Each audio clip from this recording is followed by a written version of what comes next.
আমি সবাইকে দিই, এটা আমার ঠিক কি ভুল সেটা আপনারা বিচার করবেন।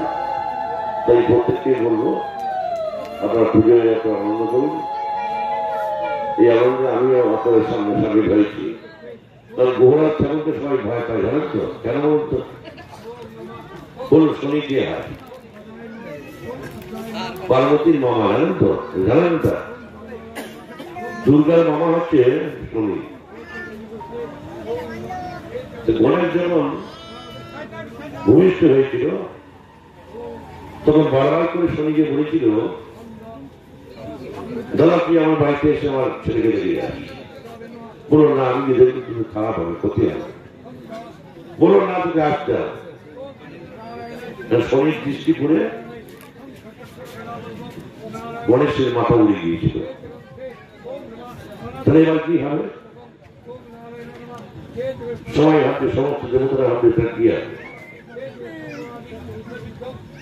তখন ইন্দ্রের যে আস্থাময় ছিল আমাদের হাতি থাকে, সেই হাতি জ্বালা দেখছে একটা হাতি উত্তর শিয়ার হয়ে শুয়ে আছে। সেই জন্য আমরা বলি উত্তর শিয়ারে ছুটে নেই।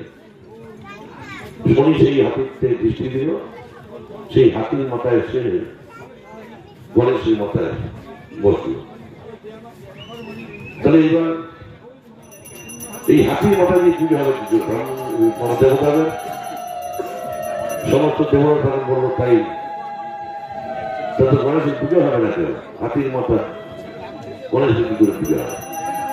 তখন বললো গণেশের পুজো প্রথম দিন হয় বছরে, তাই দেখবেন পয়লা বৈশাখ আমরা গণেশ পুজো করি, তাই তো নাকি? এইটাই হচ্ছে রীতি। তাই শনিকে সবাই ভয় পায়, আমরাও ভয় পাই। তাই গ্রহকে বলবো, গ্রহ যেন সুস্থ থাকে, তুমি সবাইকে শান্তি দিয়ে সুখ দিয়ে এই কামনা করে আপনারা সবাই ভালো থাকুন আজকের দিনে।